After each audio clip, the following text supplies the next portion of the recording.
Et si en fait le meilleur Star Wars, c'était pas l'Empire contre-attaque? Et si en fait c'était même pas un film? Vous voyez sans doute où je veux en venir, on va parler de Star Wars Clone Wars.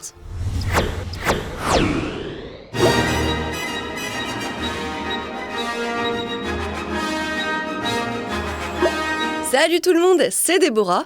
Aujourd'hui, on va parler de Star Wars et pour en dire du bien. Mais avant de nous mettre des étoiles dans les yeux et d'être heureux, on va ronchonner sur Disney parce que this is the way. Pour ça, il faut remonter à une époque pas très lointaine, en 2019-2020, quand Disney+ a pris part à la guerre du streaming contre l'empire Netflix et autres séparatistes du petit écran. Même si Disney+ est arrivé sur le tard par rapport à d'autres, la plateforme a débarqué bien armée dans les tranchées, avec tout le catalogue Disney, Pixar, Marvel ou encore Star Wars. Enfin, tout le catalogue, pas exactement, puisque quelques œuvres avaient été glissées sous le tapis. Dans le cas de Star Wars, il n'y avait que les productions de l'univers étendu dans le canon officiel de la saga. Exceed, donc Star Wars Clone Wars, la pépite d'animation sortie en 2003 et qui a littéralement redessiné les contours de l'œuvre de George Lucas, en plus de lui redonner une impulsion à un moment où elle en avait bien besoin. Le fait qu'elle ne soit pas sur la plateforme, ça m'avait pas mal chatouillé les nerfs, parce que contrairement aux films Star Wars, qu'on pouvait trouver ou revoir plus facilement, pour certains titres, c'était assez compliqué, voire carrément impossible, parce qu'ils n'avaient pas eu de copie physique ou alors seulement en VHS et DVD, quand ils n'ont pas carrément été reniés et maudits par George Lucas lui-même. Mais tout l'intérêt, en tout cas à mes yeux,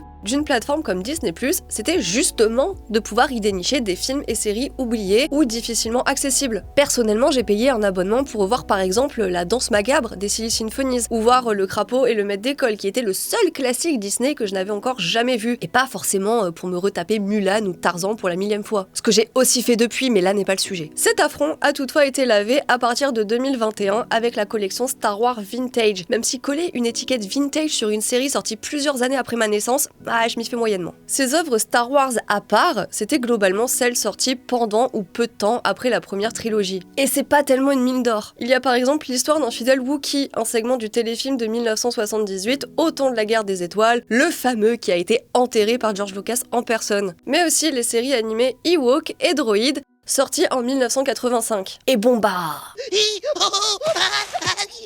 je vais pas tirer sur le cadavre non plus. Disons simplement que... Non, rien. Ces séries, qui soit dit en passant n'étaient pas plus honteuses que la plupart des productions animées de l'époque, ont en grande partie été pensées pour le merch, pour vendre des jouets en mettant en scène les mascottes de la licence. C'est pas très noble, on est d'accord, mais Clone Wars n'est pas forcément né de façon plus louable. C'est Noël et vous savez ce que ça veut dire. On a envie de revoir Gremlins, on doit éviter Mariah Carey à tout prix et on a envie de faire des cadeaux et peut-être même de soutenir Écran Large en lui donnant les moyens de continuer à faire plein de super vidéos par exemple. C'est pour ça qu'on lance 2 offres d'abonnement exceptionnelles valables jusqu'au 1er janvier de l'année prochaine. Option 1, vous avez envie de vous abonner depuis des années, vous en rêvez chaque nuit, mais vous avez un petit budget. Dans ce cas, on vous propose un abonnement solidaire de 35 € pour une année. Option 2, vous avez plein d'amour pour Écran Large et en plus vous avez un budget. Dans ce cas, on vous propose plusieurs formules d'abonnement soutien pour nous aider à rester un média libre et indépendant qui fait des critiques, des vidéos, des podcasts et plein de jeux de mots douteux. Et en bonus, vous pourrez participer au choix des prochains sujets qu'on traitera en vidéo. Pour rappel, l'abonnement vous donne accès à des articles exclusifs chaque semaine et également des podcasts. Et vous pouvez aussi faire un don ou offrir un abonnement Écran Large à quelqu'un qui le mérite. Tous les détails sont dans la description de la vidéo et attention, l'offre spéciale Noël n'est valable que quelques jours parce que paf, dès le 1er janvier, la vraie vie reprend et c'est fini. Donc si vous voulez en profiter, c'est maintenant. Au début des années 2000, le studio Lucasfilm, le fabricant de jouets Hasbro et la chaîne de télévision Cartoon Network organisaient des réunions pour créer une œuvre qui servirait de pont entre l'attaque des clones et la revanche des Sith, et plus officieusement pour booster les ventes de jouets et de figurines qui étaient reparties de plus belle depuis la menace fantôme. L'autre but, plus informel, était de faire en sorte que l'excitation ne retombe pas entre les 2 derniers épisodes de la prélogie qui ne faisaient pas tellement l'unanimité auprès des fans. L'idée de George Lucas était donc de faire des pastilles animées d'1 minute sur la fameuse guerre des clones, événement clé dans la mythologie dont parlait déjà le vieux Obi-Wan dans la première trilogie, mais dont on ne voit rien ou presque au cinéma. Cartoon Network a ainsi proposé le projet à un des membres de son équipe, et pas n'importe lequel, Genndy Tartakovsky. Si jamais ce nom sûrement mal prononcé ne vous dit rien, en fait, si, vous le connaissez, et même très bien, puisque c'est une des personnalités phares de Cartoon Network qui a certainement bercé votre enfance autant que la mienne. C'est lui qui a créé en 1996 le laboratoire de Dexter à seulement 25 ans. Cette série, devenue culte depuis, a donné à la chaîne américaine un premier vrai élan de popularité quelques années seulement après sa création et le rachat des studios Hanna-Barbera, devenus les Cartoon Network Studios. Tartakovsky a également travaillé sur la réalisation et la production de nombreux épisodes des Super Nana. D'ailleurs, petite anecdote, il a réalisé un épisode dont un des segments, Boogie Fright, parodie à un moment la course-poursuite sur l'étoile de la mort à la fin d'un Nouvel Espoir. Bon, en vrai, c'était pas propre à Cartoon Network, tout le monde faisait des références à Star Wars, mais on peut aussi noter qu'il y en a quelques-unes dans le laboratoire de Dexter. Mandark, le rival de Dexter, possède par exemple une étoile de la mort, et dans la saison 1, Dexter se retrouve piégé dans un jeu vidéo et envoie un robot qui ressemble à R2-D2 livrer un message à sa sœur sous forme d'hologramme. Aide-moi, Didi, tu es mon seul espoir. Tu dois sauver Écran Large en t'abonnant sur leur site internet. Tu dois combattre l'empire des GAFA et rejoindre l'alliance rebelle de la presse indépendante.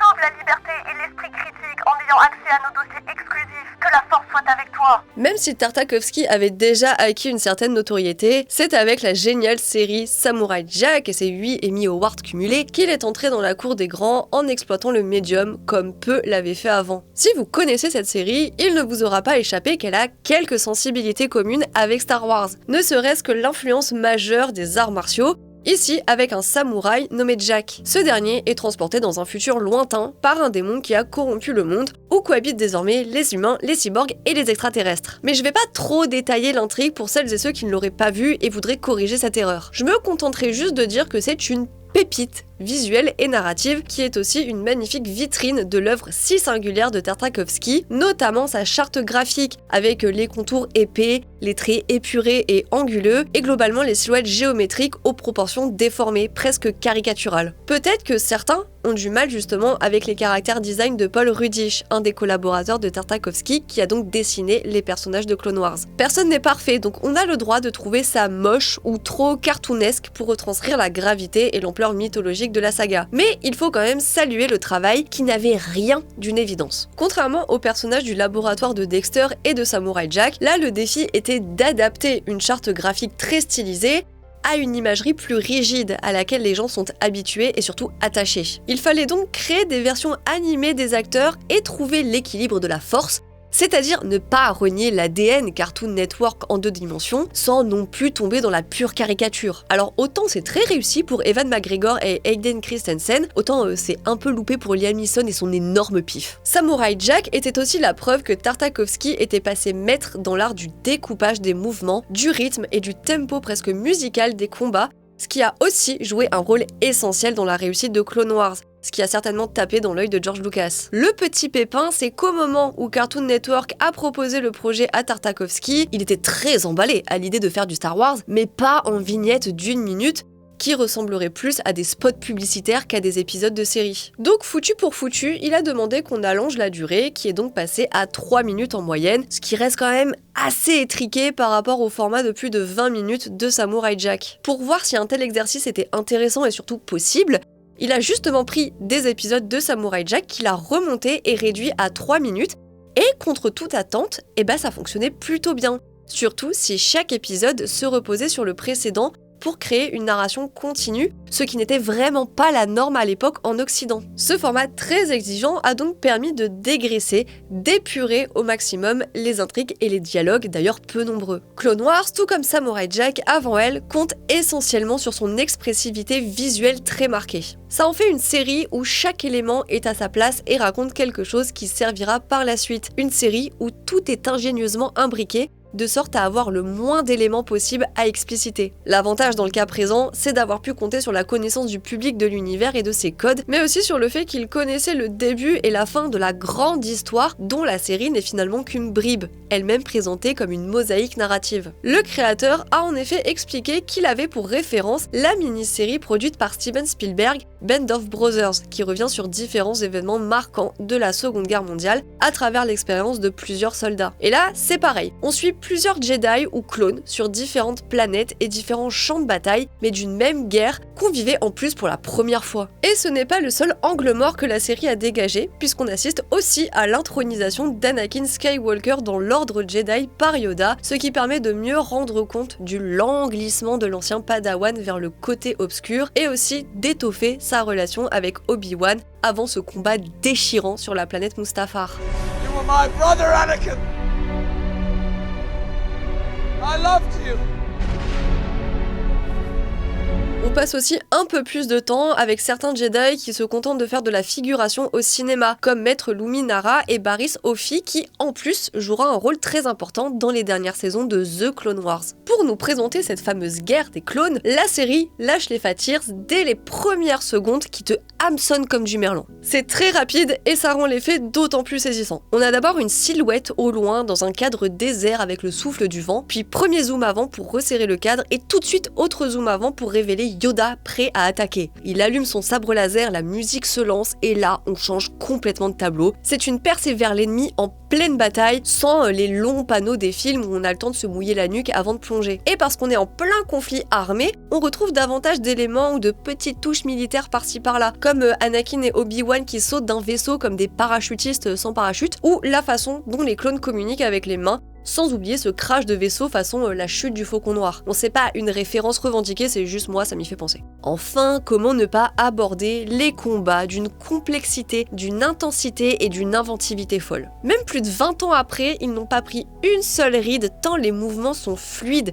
les coups impactants et les chorégraphies précises. Chaque mouvement est parfaitement lisible, tout est fait pour que l'œil ne décroche jamais, que l'attention soit monopolisée par ce qui se passe à l'écran. Surtout que l'animation peut se permettre de redéfinir un petit peu les règles physiques de l'environnement et donc d'amplifier les capacités des Jedi au profit du spectaculaire et d'une générosité certes démonstrative, mais tellement cool. Ouais, ok, les Jedi peuvent se déplacer comme des Power Rangers sans raison, mais en animation, c'est forcément plus badass que ridicule, et en plus, je trouve que ça renforce le lyrisme et la puissance évocatrice de l'œuvre d'origine. D'où le fait que l'introduction du général Grievous rebatte aussi bien les cartes, en offrant un vrai contrepoids aux Jedi. En plus, à ce moment précis de l'histoire, c'est un assassin hors pair et une présence vraiment inquiétante. Et puis, juste regardez la précision et la complexité de ses mouvements en l'espace de quelques secondes. Le découpage est chirurgical, aussi aiguisé que ses membres et le rythme est ultra soutenu. Alors oui, c'est George Lucas qui a imaginé Grievous, mais c'est clairement Genndy Tartakovsky qui lui a donné vie et nous a en plus offert la meilleure version possible du personnage. Et si on en est à citer les combats emblématiques de la série, il faut aussi revenir sur celui entre Asajj Ventress et Anakin, avec ses moments de tension qui piochent aussi bien dans le western que le film de sabre japonais. C'est suivi d'un déferlement de haine taiseuse et d'une mise en garde sur la destinée d'Anakin dans un plan fortement symbolique. Bref, tout y est encore une fois parfait jusqu'au bruit des gouttes d'eau qui tombent sur les sabres laser qui transforment le moment en expérience encore plus sensorielle.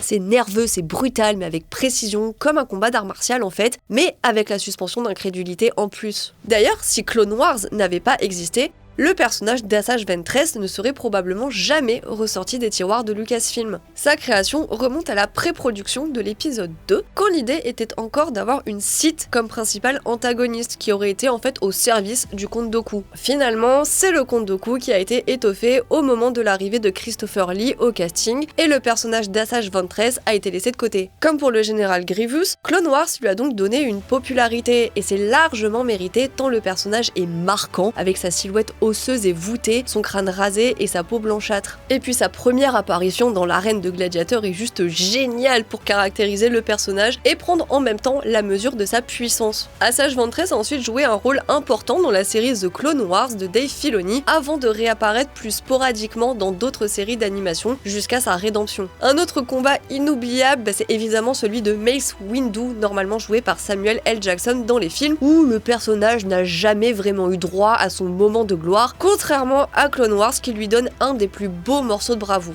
Je parle évidemment du moment où il affronte à lui seul une armée de droïdes dont une partie du temps sans son sabre laser. Et il se contente pas de taper très fort. il étale toute sa maîtrise de la force et l'inventivité des animateurs, comme ce détail super amusant où il déboulonne un robot pour les balancer sur les autres comme des balles de fusil tirées en rafale. En plus de ça, j'aime énormément la façon dont cette séquence précisément jongle entre le très grand, donc la guerre symbolisée par cette énorme presse qui broie tout, et le très petit, avec cet enfant ébahi par la puissance du Jedi qu'on pourrait aussi voir comme un reflet des spectateurs complètement bouche bée face à ce que vient de faire ce Jedi qu'on a eu clairement tort de sous-estimer. Le plus beau, c'est qu'à la fin, ils ont un échange humain après justement un combat surhumain. Bref, c'est une jolie superposition et note d'intention. Mais n'oublions pas non plus le combat de Mace Windu dans les airs sur Coruscant où, encore une fois, il pète la classe de façon indécente. De façon générale, la série nous offre toujours des compositions de plans ébouriffantes avec explosions en fond et poses charismatiques, ce qui serait d'ailleurs bien ridicule en live action. D'un autre côté, même si Clone Wars reste évidemment attaché aux spécificités de l'animation, elle a une ambition disons plus cinématographique, notamment dans les changements d'angle de prise de vue ou le jeu des perspectives que, là encore, on trouvait déjà dans Samurai Jack. Parfois, on a un simple plan fixe sur lequel se superposent différents éléments mobiles pour créer de la profondeur de champ et donner l'impression que de véritables acteurs défilent réellement devant une véritable caméra physique. Le plus beau, c'est que tout ça a été fait en animation traditionnelle, c'est-à-dire en 2D sur celluloïd, mais avec quand même des inserts numériques, en particulier pour les vaisseaux qui se déplacent dans les airs, ce qui, là encore, permet de jouer avec l'espace et la perspective pour donner de l'entrain à l'image. Sans oublier les environnements riches et variés, entre les décors urbains de Coruscant, la séquence sous-marine chez les Calamari avec Maître Fisto, ou les paysages de pur SF qui retrouvent le souffle aventureux et décloisonné de la saga. Je ne l'ai pas précisé plus tôt, mais Clone Wars a évidemment été un beau succès critique. La série a même gagné le précieux Sésame, l'Emmy Award du meilleur programme d'animation de plus d'1 heure, et ça 2 années de suite, en 2004 et 2005. Et après 20 épisodes d'environ 3 minutes, il a été décidé de lancer 5 nouveaux épisodes, cette fois de 12 minutes chacun,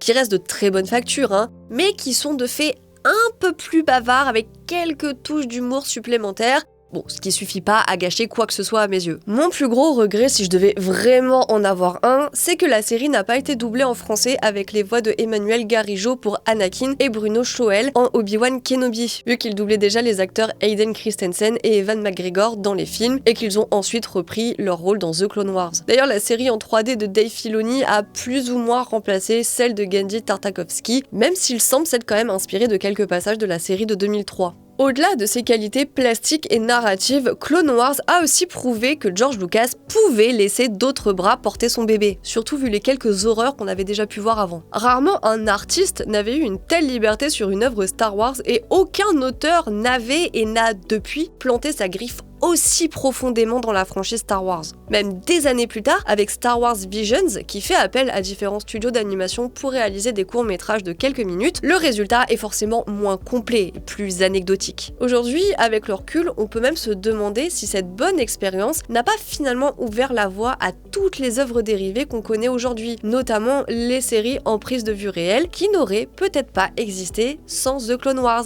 qui elle-même n'aurait sûrement pas existé sans Clone Wars. C'est pourquoi le fait qu'elle soit classée Legends, donc en dehors du canon principal depuis le rachat de Lucasfilm par Disney, pour moi c'est pas non plus le scandale du siècle. Ça en fait une œuvre indépendante et encore plus à part que tout ce que Lucasfilm a pu faire depuis. Et puis à l'heure où l'univers s'uniformise aussi bien en live action qu'en animation, où la saga peine à trouver un nouveau souffle artistique, une œuvre comme Clone Wars est d'autant plus précieuse. Depuis, Genndy Tartakovsky a encore monté en grade avec ce que je considère comme son chef-d'œuvre, la série d'animation Primal, encore plus intense, dramatique et viscérale, vraiment je vous la recommande chaudement. Quant à moi, je pense que j'ai tout dit, ou en tout cas tout ce que j'avais à dire, mais dites-nous dans les commentaires quels souvenirs vous gardez de Clone Wars et surtout quelle scène vous a le plus marqué. Et puisqu'on en est aux recommandations, je vous recommande aussi la vidéo d'Antoine qui analyse la séquence de course de Pods dans La Menace Fantôme, pour rester dans le thème. Comme d'habitude, je vous remercie d'avoir regardé la vidéo jusqu'au bout et on se dit à très bientôt.